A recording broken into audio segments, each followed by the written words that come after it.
In today's video, I am going to teach you how to use Constant Contact software. To begin, sign in to your Constant Contact account. Once you are logged in, take a moment to get familiar with the main dashboard.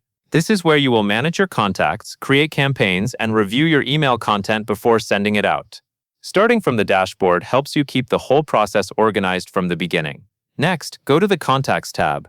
This is where your subscriber list is stored and managed. Click Add Contacts to bring new people into your account.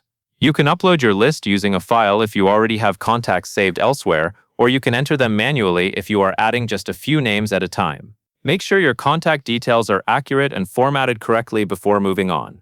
Keeping your list clean will help your emails reach the right audience and improve overall campaign performance. After your contacts are in place, click Select Email to start a new campaign. This opens the email creation area where you will build the message you want to send. Constant Contact makes this process simple, even if you are new to email marketing. From here, choose a pre-designed template or start with a blank layout. A template can save time and give your email a polished look right away. A blank layout gives you more flexibility if you want to build everything from scratch.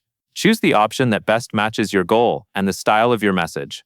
Once your layout is open, use the drag-and-drop editor to add and customize content blocks such as text, images, and buttons. This is where you shape the email and make it your own. Add your message clearly, choose images that support your content, and use buttons when you want readers to take action. Keep the design simple and easy to scan so your audience can quickly understand the message. Before sending anything, click Preview to check how your email looks. This is an important final review step because it lets you catch spacing issues, formatting problems, or anything that looks out of place. After that, send a test email to verify formatting in a real inbox. This helps confirm that your content appears the way you expect across different devices and email platforms. Once everything looks good, you are ready to move forward with confidence. That covers everything you need to know.